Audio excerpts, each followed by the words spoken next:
there is no one way to be in a relationship. There's no right way or wrong way. There's just your way.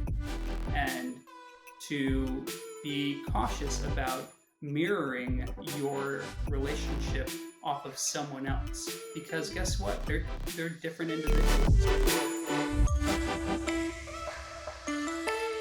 Welcome back, lovers. I'm your host, Jessica Sfandiari, and this is Open Late. I am super excited to introduce this lovely couple today, Andre and Susannah, who are real people practicing non-monogamy. They've been in a relationship for 8 years.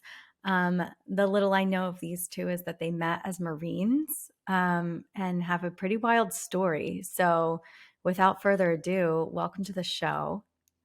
Thank you so much, Jessica. We are excited to be here. Yeah, I'm really excited to have you. And I just want you to share, like, how did two people find love in Afghanistan? You want to take the most romantic place on earth, you mean? Yeah. Andre hates when I say that. If people only knew though. No, it's such a beautiful country.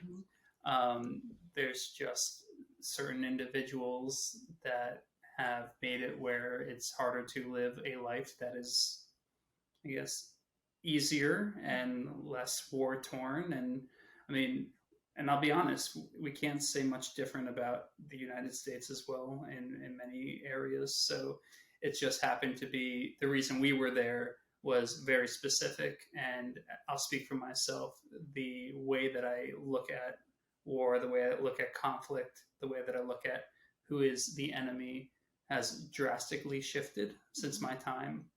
And we could go very deep into that, but to digress, we were in Afghanistan. We were at war. We were Marines, still are, but it was kind of just happenstance how we met.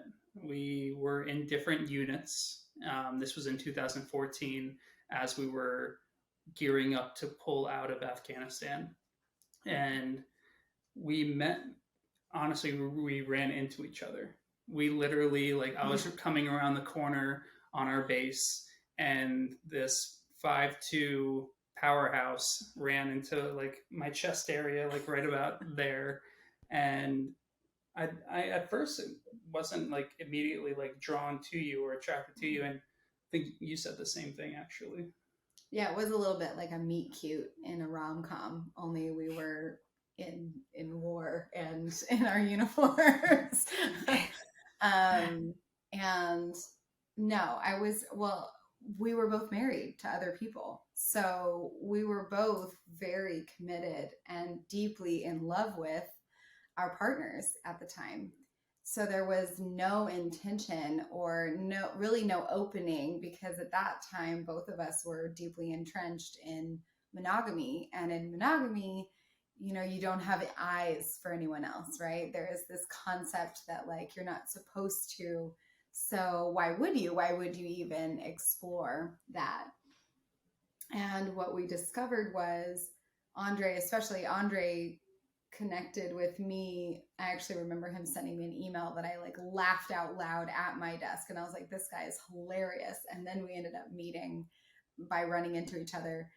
And he took me out to lunch at the DFAC, which is the cafeteria on base. And when we got to know each other, we realized how much we had in common, how many similar interests we had.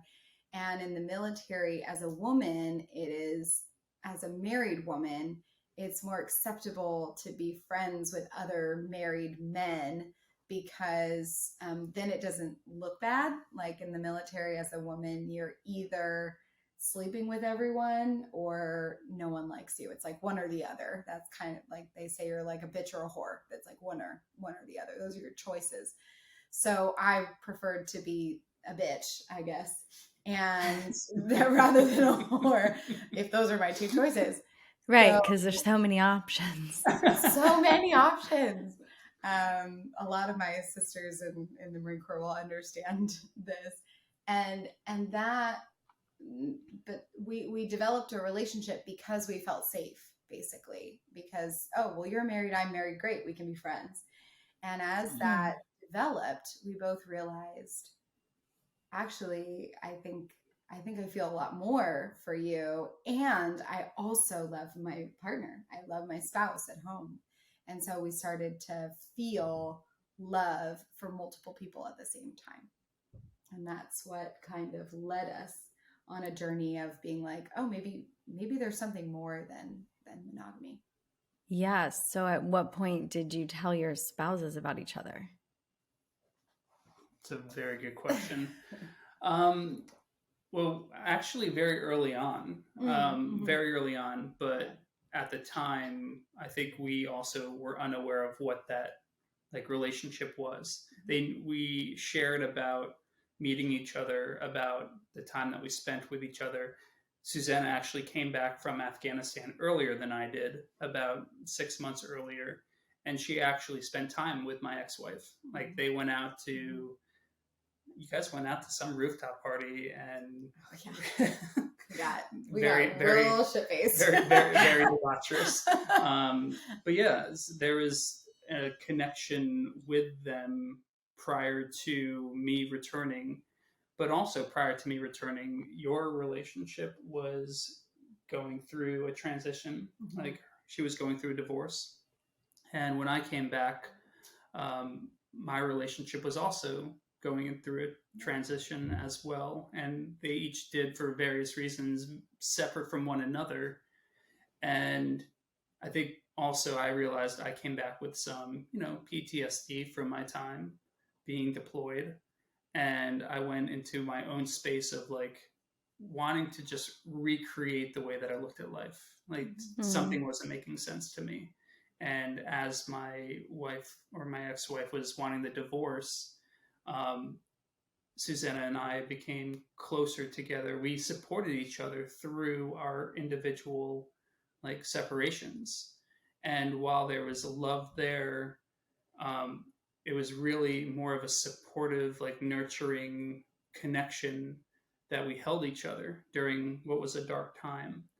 And only like once I left San Diego, which is where we were both stationed, and I moved up to San Francisco, and then Susannah had an opportunity to move up to San Francisco as well.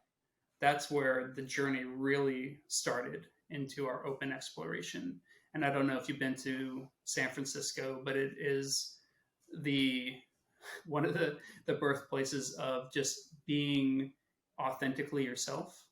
And we super leaned into that through psychedelic exploration, Burning Man, every play party and dungeon that you can imagine. We really decided to reinvent and create the relationship that made sense to us. Yeah, beautiful. So had you started to, it sounds like you were very intimate in your relationship and sort of, supporting each other through these transitions and both of your marriages. Were you already romantic at that point before you both moved to San Francisco? Yeah, that's a great question. So I was going to clarify this because I think I want the listeners to understand the fullness, which was we were sleeping together before we were divorced, before we were officially divorced. And our partners didn't know about that because we didn't really know any other way, because this is what we've been taught in our culture, right? Is like to be, in order to love multiple people at the same time, you kind of have to lie to someone. And that didn't feel good to either of us. We didn't like that. It didn't feel great, but we also knew how much we cared about each other and loved each other. And both of our marriages were kind of independently, for separate reasons, starting to fall apart. But I really wish I could have been either, call it bravery or have more courage.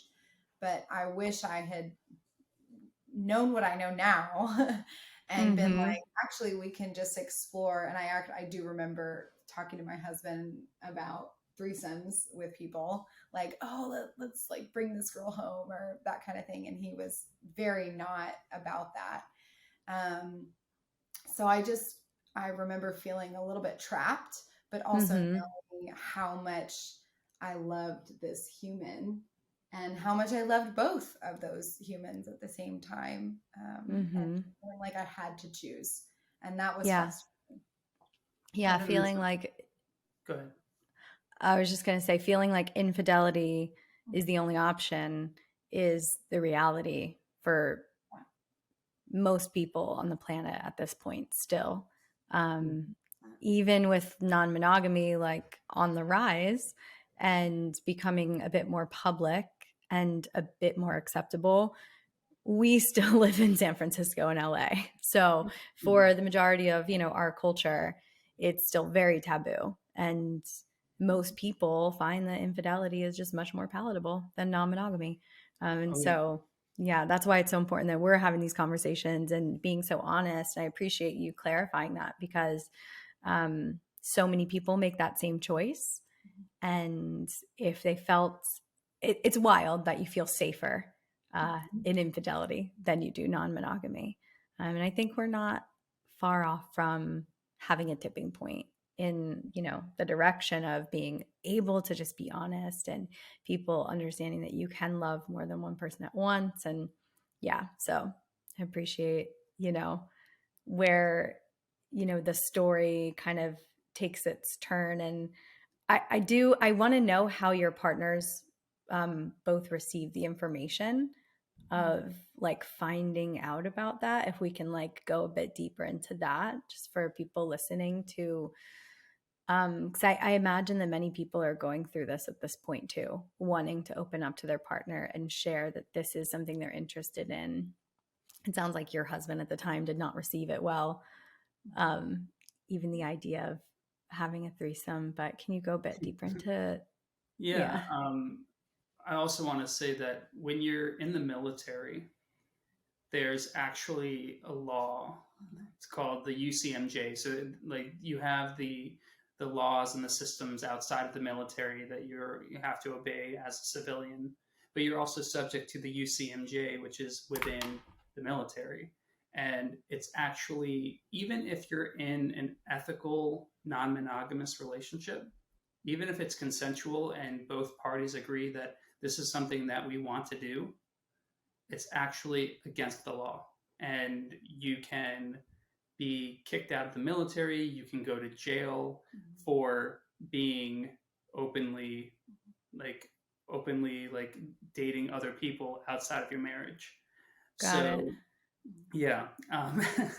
It's but if it happens so much. I mean, I've never been in the military, but family members, friends tell me from my perspective of what people share about being in the military. It's that, and you kind of spoke to this, Susannah, you're either like a bitch or a whore, but I've been told so much that it is kind of a cesspool, and like, how could it not be? You're in like a very intense, violent, many times situation all the time, and kind of starved for intimacy and connection with the people you've chose to spend your life with, who maybe you haven't seen in 8 months. And so it creates this perfect storm for lots of infidelity, lots of hooking up, and this is just like my secondhand information from what like people have shared with me, but is this wild to find out about this law that says you can't do it. Yeah. So everyone's risking getting, in trouble. Yeah, in trouble. Totally. And like in California, there's a 6-month like period between when you file for divorce and when a divorce is finalized.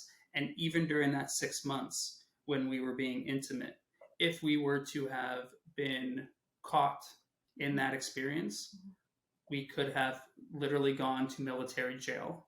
So it's one of those things that, as much as there are people that want to talk about this, there's a fear of what can happen if I do. So not only like, I wish I had more courage.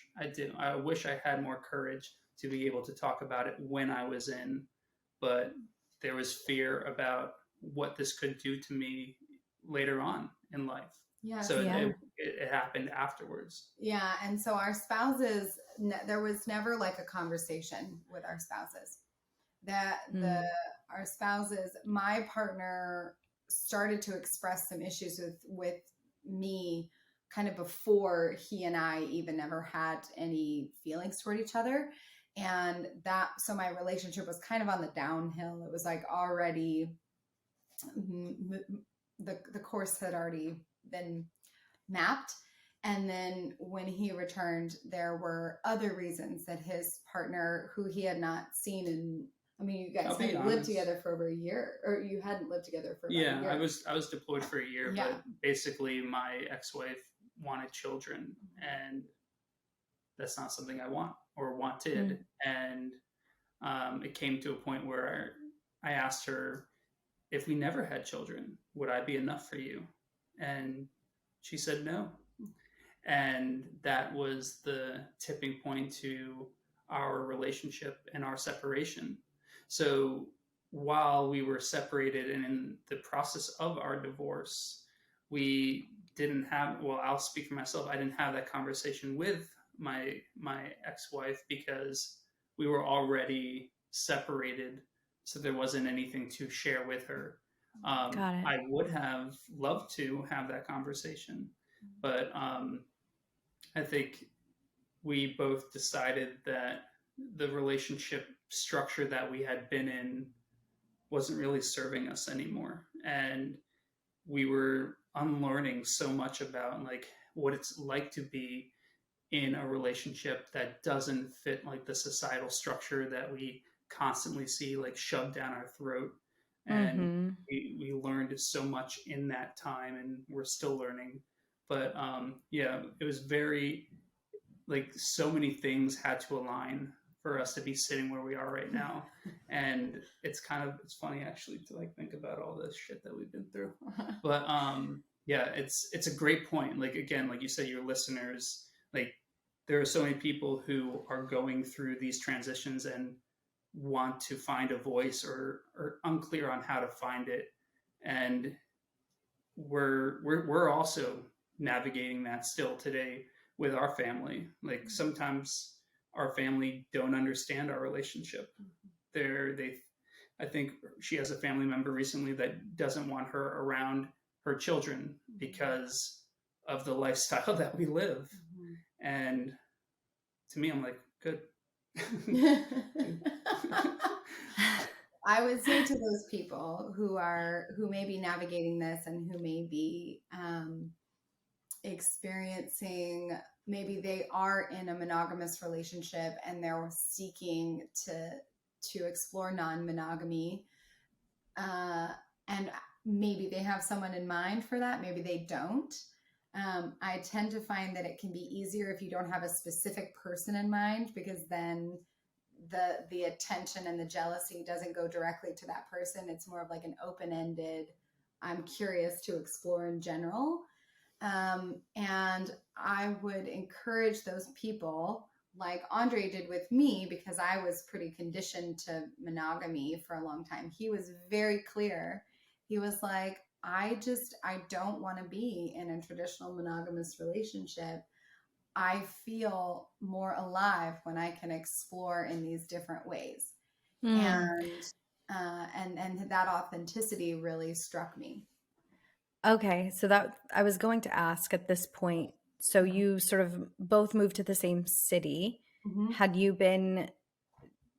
relationship developed at that point to a commitment or monogamy, or you were exploring and kind of this open? Is where we have different memories. These are great questions. I am so happy that we're having this conversation. You go ahead, love. This is where we have different memories.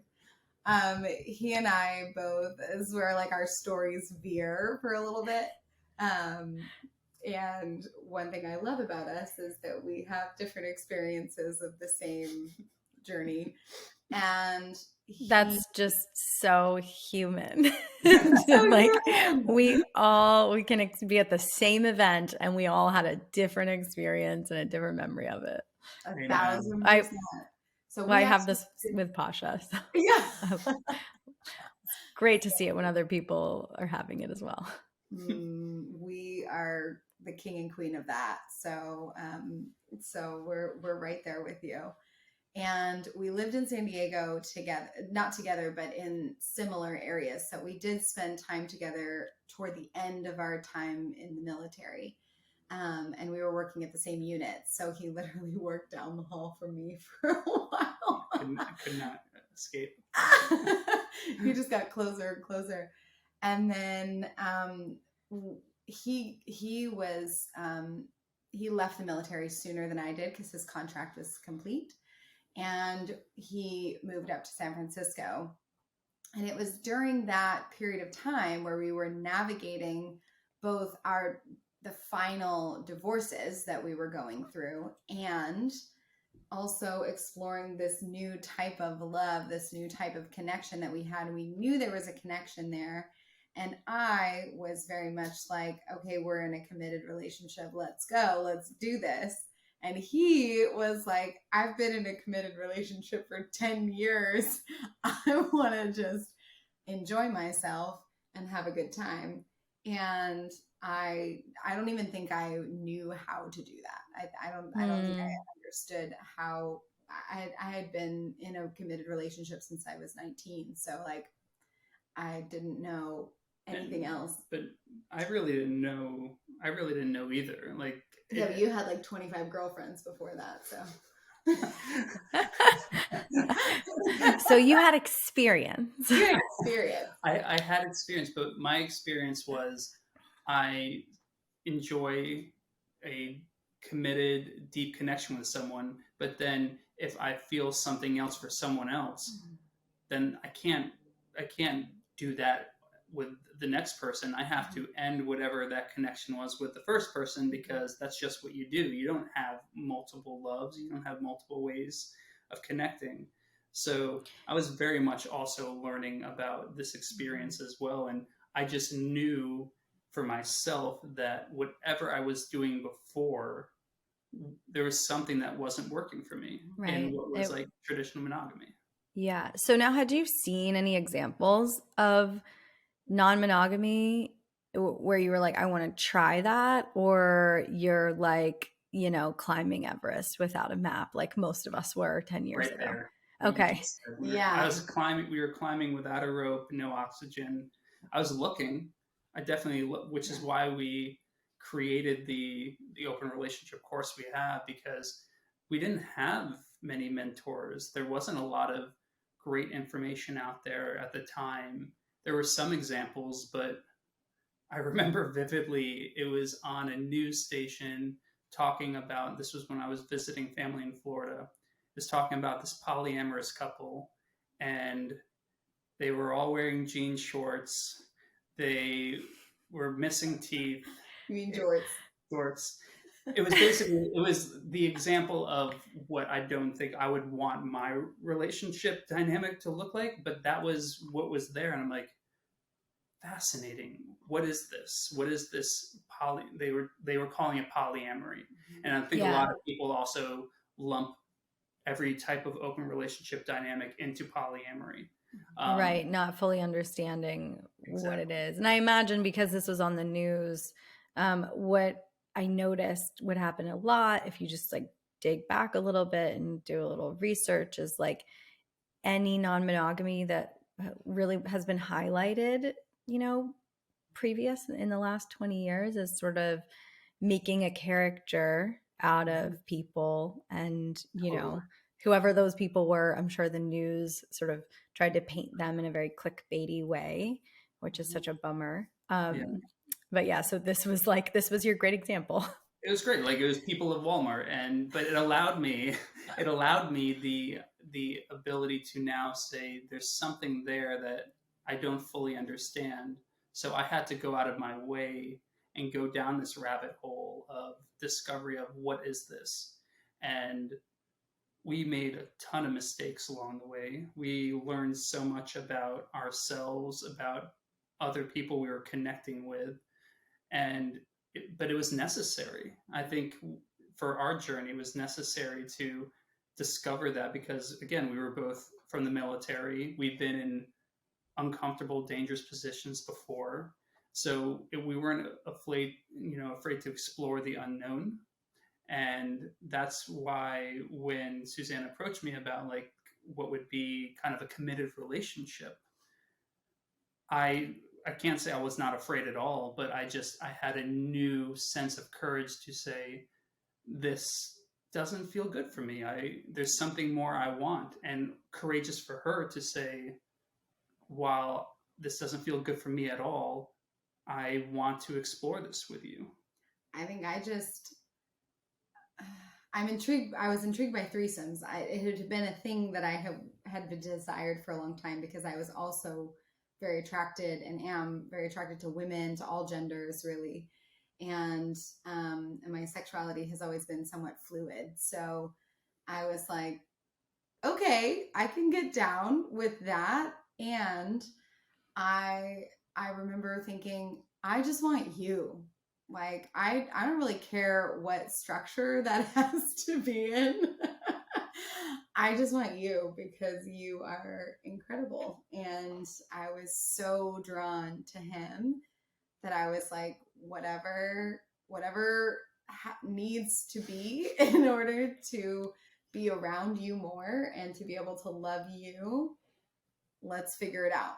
Let's figure out that process. And it was not easy, and it definitely took me a long time to shed, but there were a few things. I'm also curious. I'm a very curious person. So I'm like, okay, I can learn. I can learn anything. Yeah. So what did the early years of that look like? What were the first explorations that felt like safe enough to dip your toes into? And then like, what was the integration of that like to create what you have now? A little bit chaotic, I would say. Yeah. Maybe a lot of it chaotic.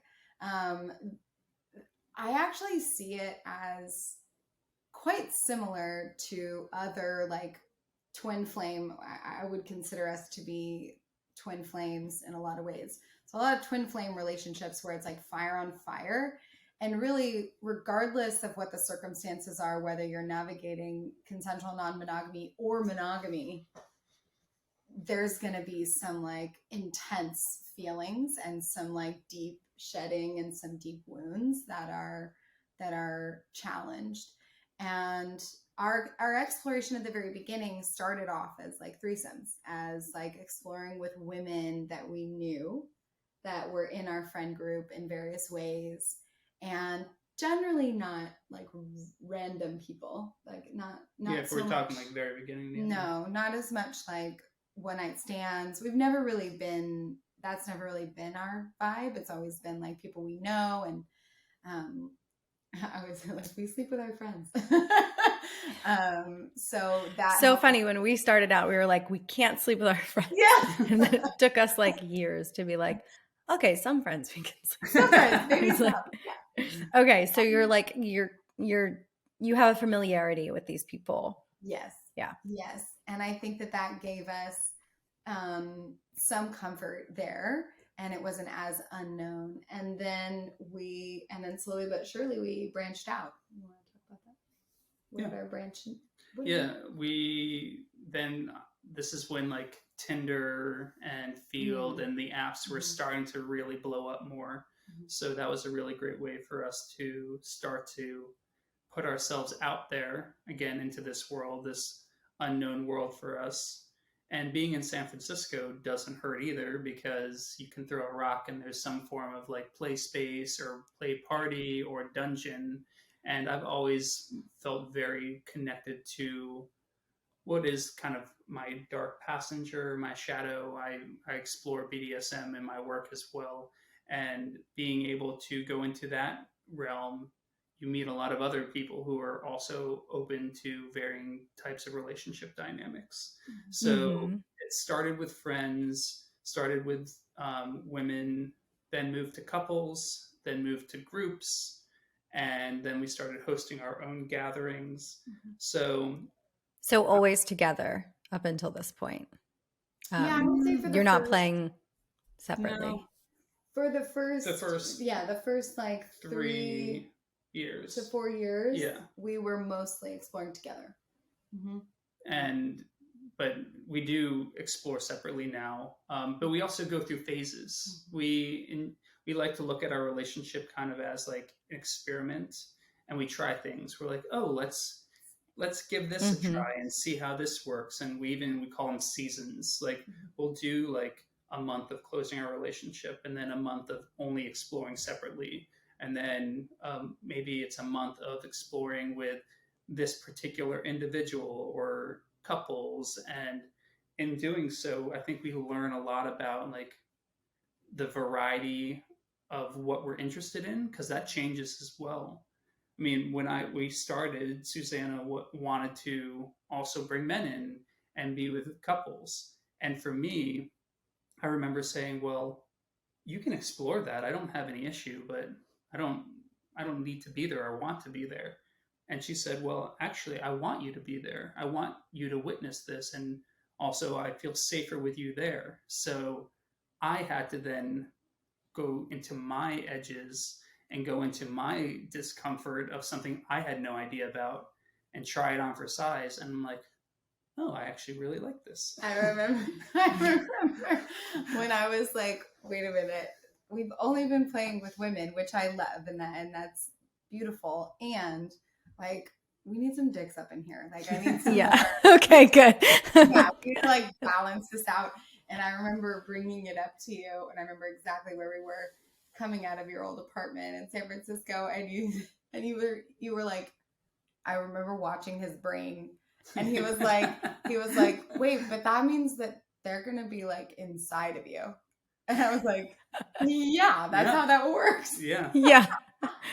The same way you were inside of the girl that we hooked up with last week. You realized that, right? Yes. And I will fully admit that I definitely had so much growing of my own to like shed like this perception of like what is masculinity, what is like possession, what is ownership, because that's all I knew.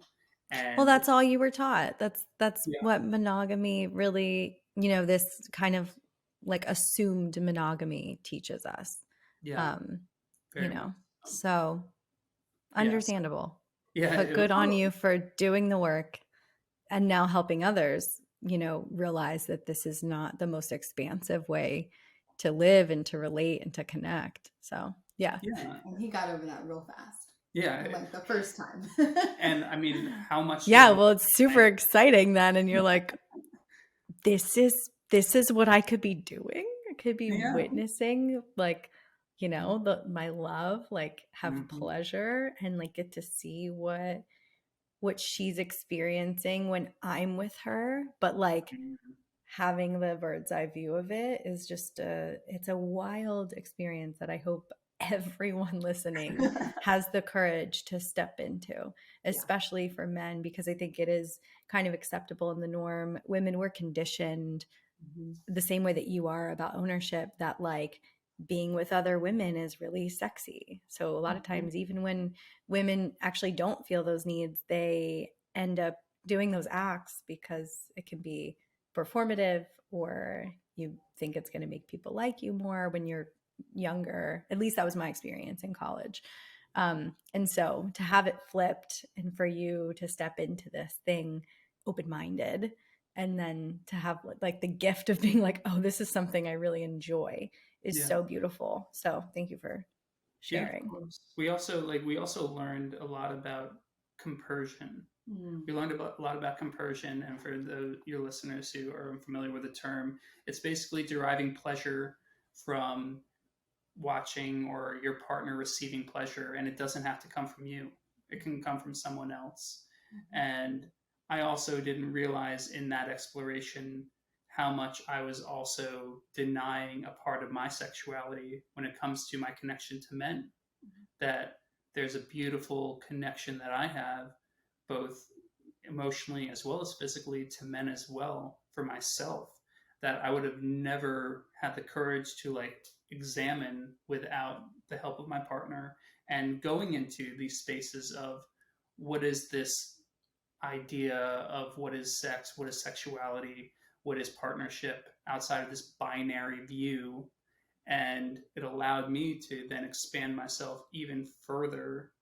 But you mentioned like the courage to go in, like it can be scary. Like for those who are like listening, it's not just like, oh, I can try that out and it's super, super easy. You're gonna feel uncomfortable at some point if you're in an open relationship.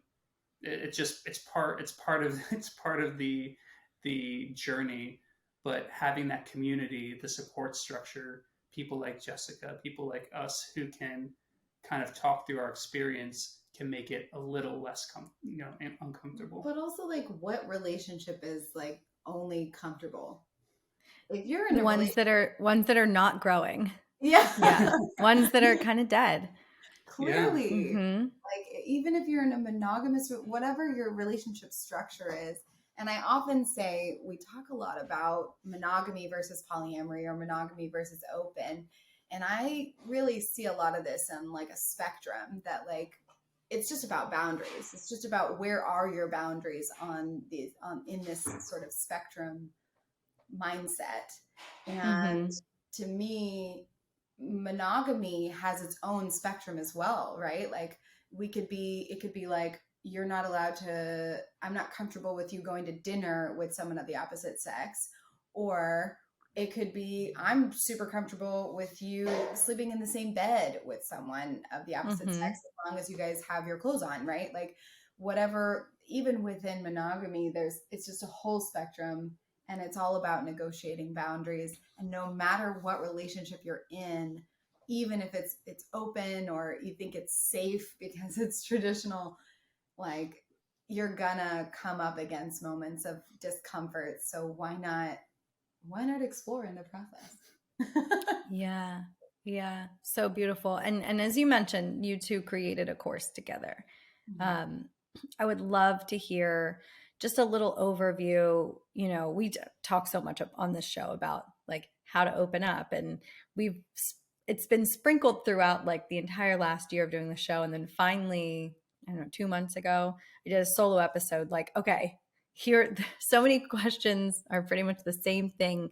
Here's like my brief step by step. It's not going to look the same for everybody, but here are some things to consider, some talking points to have, questions to ask, to answer for yourself as well.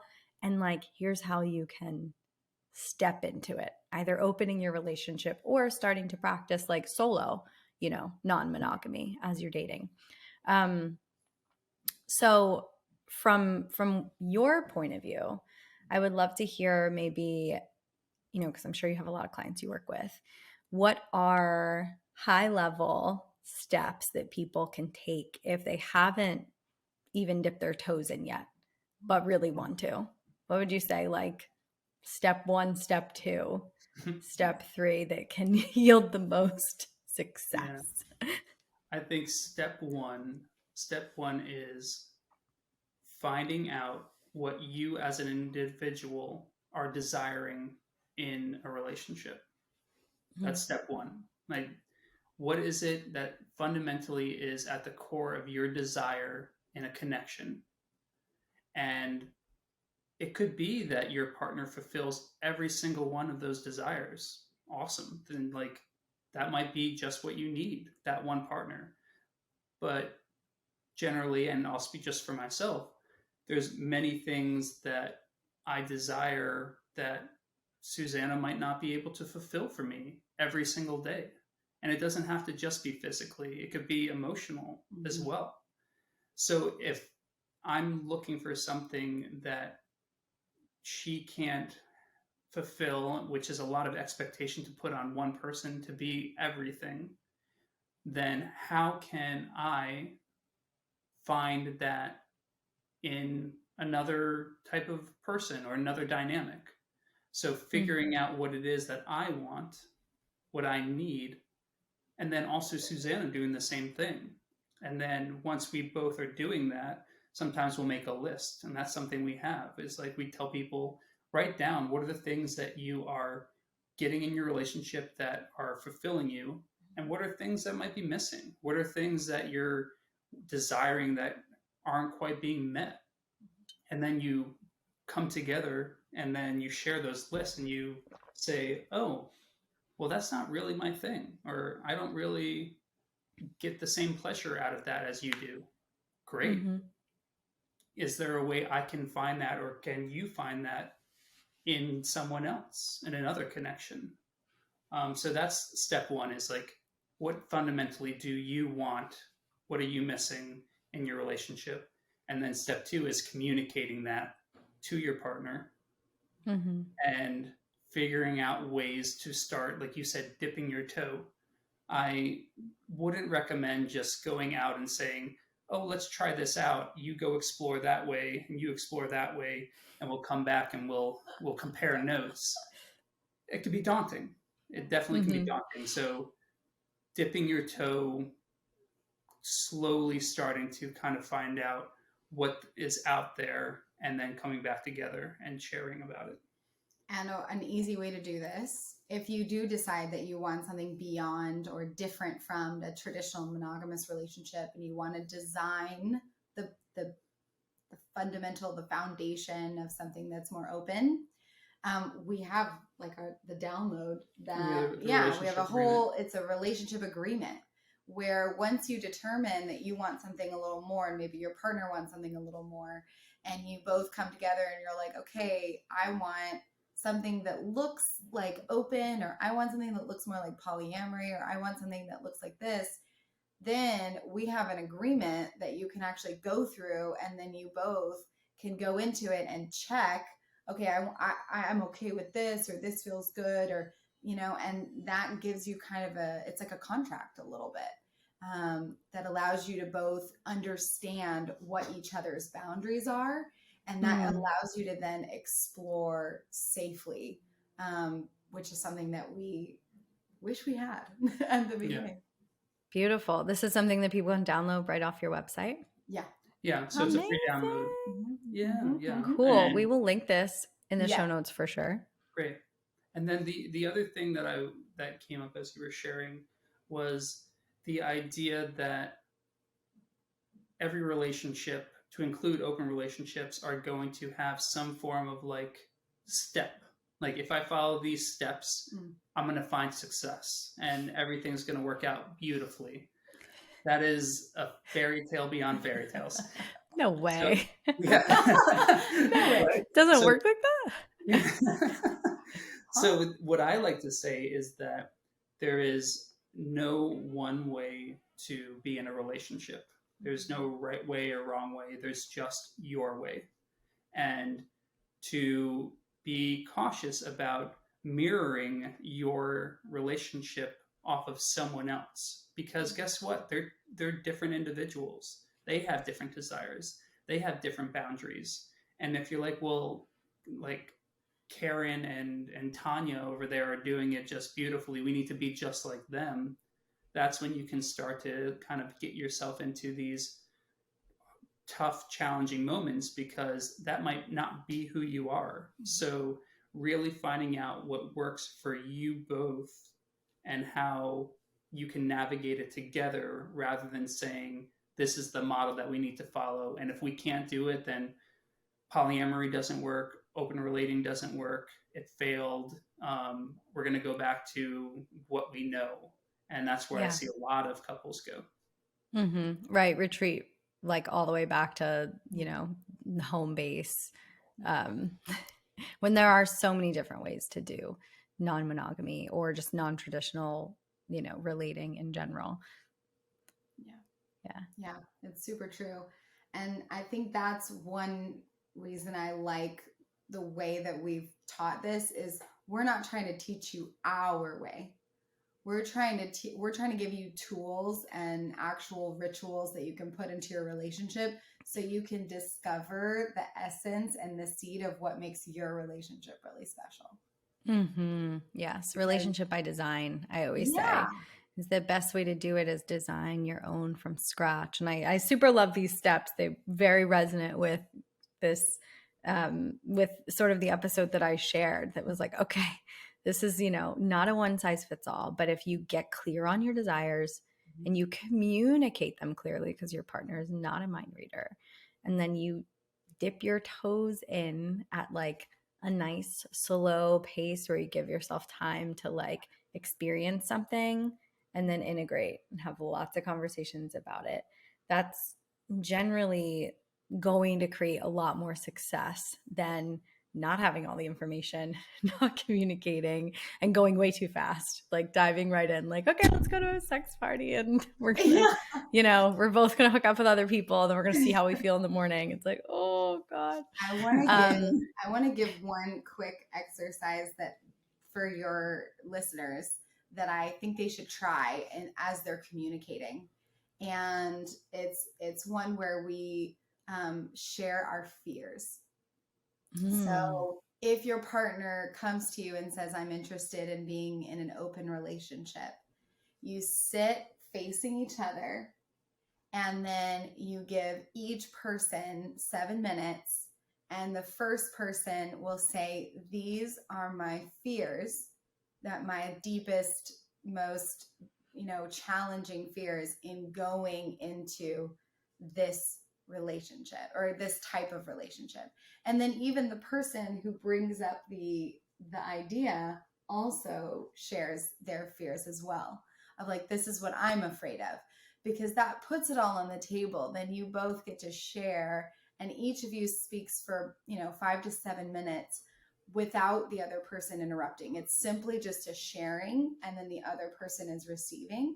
And that gives people a chance to be really heard. And sometimes our fears don't even need to play out. They just need to be listened to. Oh yeah. Oh, I love this so much.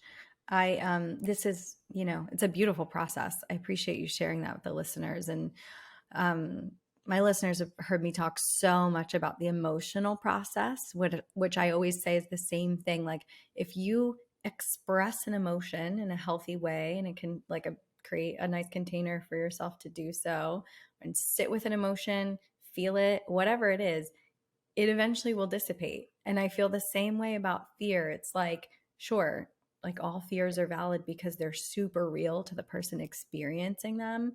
But just like an emotion, they just want to be heard or witnessed or felt for a while. And they can't sustain. They're not tangible, right? They just want to be moved. And like the more we can normalize like it being okay to have big emotions, uncomfortable, whatever, edgy, icky, and big fears, like normalize, like, this is my fear, here it is, like, let's have this process. And then you give it the space it needs then to clear. Then everyone's on the same page. It's so beautiful. I love this. Thank you so much for sharing, your story, and also this beautiful offering that you have. How can people work with you? Because I understand there's different levels. So you have the course, but you also do one-on-one coaching. Yeah. So the course, which I'm sure you'll link, which is Open to More, which is how to navigate consensual non-monogamy. It's a 6-module course. We talk about some deep emotions in there. We talk about jealousy, how to process jealousy, how to communicate, how to also like find people. Like some people just don't know how to also start looking for where to like connect with people like that. So we put that in there as well. So we have the course. We have our joint Instagram account, Coming Closer with Andre. So I do a lot of one-on-one coaching with men, women, couples, people who identify with all different types of gender or non-gender. And it goes beyond just open relating, but what we do together is mostly the open relationship course and coaching through those elements. And it's really our calling. I feel like we've found what our purpose is in the way that we live our life. And we're also constantly learning. Like we don't have it all figured out. And that's what I tell a lot of my clients when they say, oh, I talked to this person or that person and it didn't feel good, working with them. And I asked why. They're like, oh, they just seemed unreachable, or they seemed like they had it all figured out and you just follow these steps and you'll be healed. And we're all working on our healing journey, and it's just constant. So we're educating ourselves daily in our own relationship, and we bring that into our course, into the way that we connect with current lovers, future lovers. So our Instagram and then our course are great ways to connect with us. The website, coming-closer.com. Coming-closer. So you can find all of it. I do coaching, sacred intimate work. I'm also a surrogate partner as well. And Susannah here also is a facilitator. Yeah, I lead an organization that does psychedelic therapy and wellness as well. So a lot of that has to do with our relationship with ourselves and also designing life in general, right? What does an alternative life look like? And I do a lot of energy work in that capacity. So together, we like to help people grow and expand into all that they can be. So beautiful. We have so much in common. Yes. I know we'll have to do our own solo girls episode too, because we can talk all day about psychedelics, I'm sure.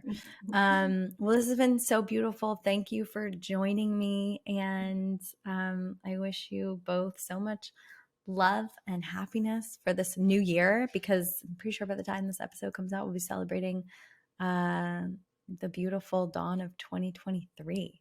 Amazing. Yeah. Can't wait. Thank you so much. Thank you.